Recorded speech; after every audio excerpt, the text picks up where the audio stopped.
Alabama played maybe their best game of the year in this Elite Eight matchup against Clemson. They played absolutely tremendous shoot, and we discuss one comment in particular that I believe led them to get this lead and ultimately get so many open shots from the perimeter. Let's go. So the first thing is, we talked about in the Clemson-Arizona video how Clemson was essentially able to dictate the pace.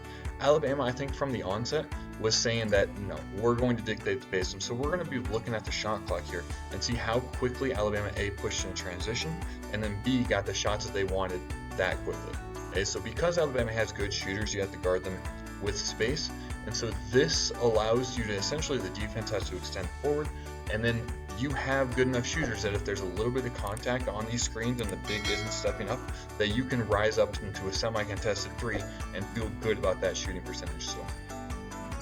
And then on every single missed opportunity, you want to push in transition because, again, you're trying to set your pace. I love the fact that the ball handler right there goes to the right just to create more space in the defense. I don't even know if he did that on purpose, but it might have been subconsciously based on practice.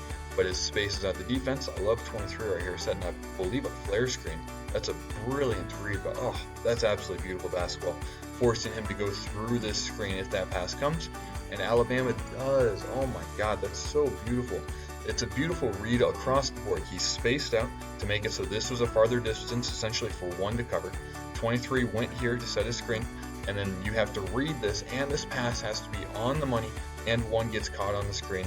That is beautiful high-level basketball. And the beautiful thing about transition is, again, we see 25 seconds on the shot clock, is that you get so many more opportunities because you have numbers in these situations, and the defense is so much harder to guard going backwards as opposed to coming forward. Okay, so then the ball gets reset. You have great shooters all around the perimeter, so on kickouts, they are lethal. And then when you have elite shooters like Sears, the fact that you're even able to threaten from the ball way out here is such a valuable asset. And then so because you threaten from so far out there, you're able to drive by defenders because they have to respect you on the perimeter. It's the same thing Steph Curry does, the exact same logic.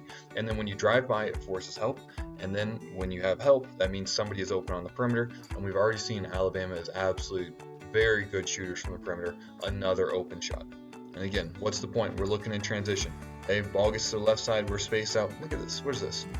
4 defenders within this tiny area? Not going to work. Not good defense. Hey, you are attacking their spacing. A little bit of miscommunication. 4 is unsure entirely where to go. He's worried about 24. Gets spun around, does a complete 360, or does the old 360 to a closeout. Probably not the best footwork. All right, again, Alabama pushing in transition. Every single one of these shots has come early in, not every single one, but almost every single one has come early in transition where they're just forcing the bigs to close out in areas they're not used to.